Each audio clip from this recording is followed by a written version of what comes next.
Hello दोस्तों, तो आज हम पढ़ने वाले हैं गैस वेल्डिंग के बारे में, जिसको हम कहते हैं ऑक्सी एसिटिलीन वेल्डिंग। देखिए, गैस वेल्डिंग अलग अलग होती है, जिसमें हम ऑक्सी हाइड्रोजन भी पढ़ते हैं, लेकिन स्पेसिफिकली हम क्या करते हैं, ऑक्सी एसिटिलीन वेल्डिंग आज पढ़ने वाले हैं। तो देखिए, ऑक्सी एसिटिलीन वेल्डिंग क्या है। हमारे पास दो सिलेंडर होते हैं। दो सिलेंडर जो हैं वो एक है, वो है ऑक्सीजन का। तो यहाँ पे जो सिलेंडर मैं दिखा रहा हूं वो है ऑक्सीजन का। तो यहाँ पे मैं ऑक्सीजन लिखता हूं O2। और यहाँ पे होता है एसिटिलीन का। तो ये है एसिटिलीन का सिलेंडर। तो देखिए, एसिटिलीन जो गैस है ना, वो बहुत ही फ्लेमेबल है, मतलब जल्दी आग पकड़ती है। तो हम ऑक्सीजन के साथ मिक्स कर देंगे इसको। ऑक्सीजन हमें क्यों चाहिए, ताकि हमें जो देखिए ज्वलन कुछ भी करना है, हमने जलाना है, तो हमें ऑक्सीजन की जरूरत पड़ती है। और इसके लिए हम क्या करेंगे, इसको मिक्स करने के लिए यहाँ पे सिलेंडर्स लगाएंगे। सिलेंडर्स में हम जो ऑक्सीजन और एसिटिलीन फिल करेंगे। और यहाँ पे प्रेशर रेगुलेटर होते हैं, हमें प्रेशर भी इसको फिक्स करके रखना पड़ता है। तो हमारे पास जो प्रेशर है, देखिए ऑक्सीजन खास करके, हमारे पास जो प्रेशर होगा इसका, वो होगा 150 किलोग्राम फोर्स पर सेंटीमीटर स्क्वायर। तो हमारे पास ये वाला प्रेशर इसका होगा ऑक्सीजन का। तो यहाँ पे ये प्रेशर रेगुलेटर इसीलिए लगे होते हैं। और स्पेशली देखो इसका कलर, जो ऑक्सीजन सिलेंडर है उसका कलर हमेशा ब्लैक होगा, ब्लैक। और इसका जो कलर है, उसके लिए कलर कोडिंग क्या है एसिटिलीन के लिए, वो है मैरून कलर। मैरून कलर जो होगा वो एसिटिलीन के लिए। अच्छा, ये कलर कोडिंग करनी क्यों है, इसलिए ताकि हमें जब ऑक्सीजन और एसिटिलीन में फर्क पता करना है, तो हमें क्या पता लगेगा कि इसके कलर से पता लगेगा कि इसमें डिफरेंस क्या है, कौन सा ऑक्सीजन का और कौन सा एसिटिलीन का है। उसके बाद हम यहाँ पे हॉजेस होते हैं, ये पाइप्स हैं, जो कि आगे जाके एक वेल्डिंग टॉर्च के साथ मिलती हैं। ये जो वेल्डिंग टॉर्च है, इस यहाँ हमारे पास नॉब होती हैं। वो नॉब को हम देखिए अपने हिसाब से एडजस्ट करते हैं। अपने हिसाब से देखिए किस तरह से हमें फ्लेम चाहिए। फ्लेम तीन तरह की होती है। एक हमारे पास होती है ऑक्सीडाइजिंग फ्लेम, ऑक्सीडाइजिंग, ठीक है। और दूसरी होती है हमारे पास न्यूट्रल, और तीसरी होती है हमारे पास कार्बोराइजिंग, कार्बोराइजिंग। तो तीन तरह की फ्लेम होती हैं। तो ये ऑक्सीडाइजिंग जो है, इसमें हमारे पास ऑक्सीजन ज्यादा होती है, ऑक्सीजन ज्यादा होती है। एसिटिलीन की मात्रा जो होती है C2H2 वो कम होती है। और यहाँ पे न्यूट्रल में दोनों इक्वल होते हैं, O2 और C2H2 दोनों बराबर होते हैं। और यहाँ पे हमारे पास कार्बोराइजिंग जो है, उसमें C2H2 ज्यादा और ऑक्सीजन कम होती है, ऑक्सीजन की मात्रा कम होती है। तो ये देखिए, मैं ना इसके लिए अलग से एक वीडियो आपको तैयार करके दे दूंगा। तो इसके अलग अलग यूजेस हैं। तो तीनों को किस तरह से मिक्स करना है, वो यहां से हमें नॉब एडजस्ट करना पड़ता है कि हमें ऑक्सीजन ज्यादा चाहिए या एसिटिलीन। तो जैसे जैसे वर्क करते हैं हम इस पे, जैसे स्किल्ड वर्कर होते हैं जो वेल्डिंग करते हैं लगातार, उन्हें ये चीज पता होती है कि किस तरह से हमें इसको एडजस्ट करना है। उसके बाद ये दोनों मिक्स होने के बाद यहाँ जाते हैं, तो हम इसको एक देखिए स्पार्क देते हैं, चिंगारी देते हैं। जैसे हम लाइटर होता है ना हमारे पास गैस ऑन करने के, चूल्हा ऑन करने के लिए, तो वो लाइटर से यूज करके हम यहाँ पे फ्लेम ऑन कर लेते हैं। तो इन दोनों को यूज करने के बाद यहाँ पे जहाँ वेल्डिंग करनी है वर्क पीस पे, वहां पे वेल्डिंग करते हैं। होता क्या है कि यहाँ पे जो मटेरियल है वो क्या करेगा, फ्यूज हो जाएगा। फ्यूज मतलब मेल्ट हो जाएगा। मेल्ट होने के बाद एक दूसरे के अंदर फ्यूज होके ये ठंडे होने के बाद यहाँ पे वेल्डिंग हो जाती है।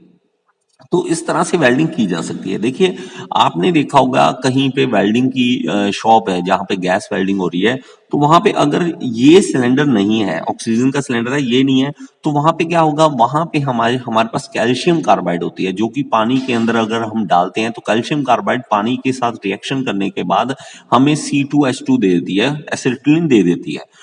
और उसका देखो ये दिक्कत आती है कि हमें उसे फिक्स रखना पड़ता है। लेकिन ये जो होती है हमारे पास सिलेंडर वाला जो केस है, उसमें हम इसको मूव कर सकते हैं, कहीं पे भी लेके जा सकते हैं। मूवेबल है, पोर्टेबल है, कहीं पे भी आप लेके जा सकते हो और इस चीज को आप यूज कर सकते हो।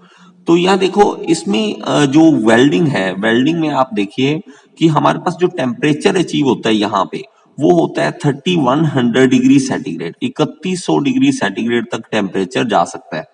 तो इतने डिग्री टेम्परेचर पे हम वेल्डिंग करते हैं। और इसमें देखिए जो ज्वाइंट बनेगा वो क्या बनेगा, परमानेंट बनेगा, ठीक है, परमानेंट ज्वाइंट बनेगा और स्ट्रॉन्ग बनेगा। कई बार तो बेस मेटल से भी स्ट्रॉन्ग होता है ये वाला ज्वाइंट। और इसमें वेल्डिंग में हमारे पास ये होता है कि सिमिलर मेटल्स, दोनों मेटल सेम हो या डिसिमिलर मेटल हो तो आप उनको वेल्डिंग कर सकते हो, ठीक है, और ये पोर्टेबल है, इसका एडवांटेज ये भी है। देखिए डिसएडवांटेज की बात करें तो इसमें जब हम वेल्डिंग करते हैं तो स्ट्रेसेस प्रोड्यूस हो जाती हैं, रेजिडुअल स्ट्रेसेस प्रोड्यूस हो जाती हैं, और वो स्ट्रेसेस हमें क्या करती हैं कि स्ट्रेसेस के कारण हम ये मेटल को खराब करती हैं। तो उसके लिए हम क्या करते हैं, उसके बाद हीट ट्रीटमेंट हमें करना पड़ता है ताकि इसमें जो स्ट्रेसेस है वो रिमूव हो सके। देखिए इसमें एक और दिक्कत क्या है कि हमारे पास यहाँ से जो रेडिएशंस निकलती हैं वेल्डिंग करते हुए, रेडिएशंस जो होती हैं वो हार्मफुल होती हैं, तो वो दिक्कत दे सकती हैं हमें। और इसमें डिसएडवांटेज क्या, हमें जिग्स एंड फिक्सचर भी स्पेशल चाहिए होते हैं इसके लिए कि हमें इसको पकड़ के रखना है, हमें वर्क पीस को पकड़ के रखना है। और हमें हमेशा इसके लिए क्या चाहिए, स्किल्ड वर्कर चाहिए। स्किल्ड वर्कर रिक्वायर्ड होता है कभी भी वेल्डिंग करनी है, ये नहीं है कि आम किसी भी बंदे को आप पकड़ा दोगे कि वो वेल्डिंग कर लेगा। हमें इसका इवन देखना पड़ता है कि कौन से मटेरियल पे होगा या कौन से, इवन इसकी थिकनेस की बात करूं तो थिकनेस हमारे पास जो इसकी हमारे पास गैस वेल्डिंग की है वो 0.1 से लेके 0.1 mm से लेके 6 mm तक थिक वाला जो है वो हम वेल्ड कर सकते हैं, वो थिक वेल्ड कर सकते हैं। और इसके अंदर जो हमारे पास, देखिए मैं यहां पे लिख दूं 0.1 से लेके 6 mm तक, तो ये थिकनेस जो है वो आप यूज कर सकते हो, वहां तक गैस वेल्डिंग यूज कर सकते हो। और प्लस एक और चीज देखिए, यहाँ पे जो वॉल लगे होते हैं वो नॉन रिटर्न वॉल लगे होते हैं, ये बड़ा इंपॉर्टेंट है, नॉन रिटर्न वॉल। कि देखिए हमारे पास अगर ऐसा हुआ कि अगर नॉन रिटर्न वॉल खराब हो गया या कोई दिक्कत आ गई, अगर यहां से बैक फायर कर जाए और एक जैसे एक फायर छोटा सा भी वापस आ गया, ऑक्सीजन देखिए यहाँ पे एसिटिलीन बर्न हो रही है, अगर थोड़ा सा भी वापस आ गया तो वॉल जो है वो उसको आगे आने दे दिया उसने, तो मेरे एसिटिलीन मेरे भाई यहाँ पे ब्लास्ट कर जाएगा और ये सिलेंडर बर्स्ट कर जाएगा, फट जाएगा। तो ऐसा ना हो तो हमें नॉन रिटर्न वॉल्व यहाँ पे लगाने पड़ते हैं। और इसमें देखिए एक और दिक्कत आती है वेल्डिंग में, अगर आप वेल्डिंग की प्रॉपरली बात करें तो इसमें ये होता है कि जब हम हीट करते हैं, अगर आपने हीट ट्रीटमेंट का पढ़ा हुआ है टॉपिक तो आपको पता होगा कि हीट ट्रीटमेंट करने से हमें मेटलर्जिकल चेंजेस आते हैं, हमारे जो वर्क पीस होते हैं उसमें मेटलर्जिकल चेंजेस आते हैं, उसकी जो क्वालिटी है, उसकी जो हमारे प्रॉपर्टीज है वो चेंज हो जाती हैं। अगर हम इतना गर्म करते हैं इनको कि अगर इसमें प्रॉपर्टी में चेंज आ गया बेस मेटल की तो वो दिक्कत दे सकता है। तो इस तरह से आप वेल्डिंग के प्रोसेस को समझ सकते हैं। हमारे पास गैस वेल्डिंग आम आप कहीं पे भी वेल्डिंग देख सकते हो, ये होती है।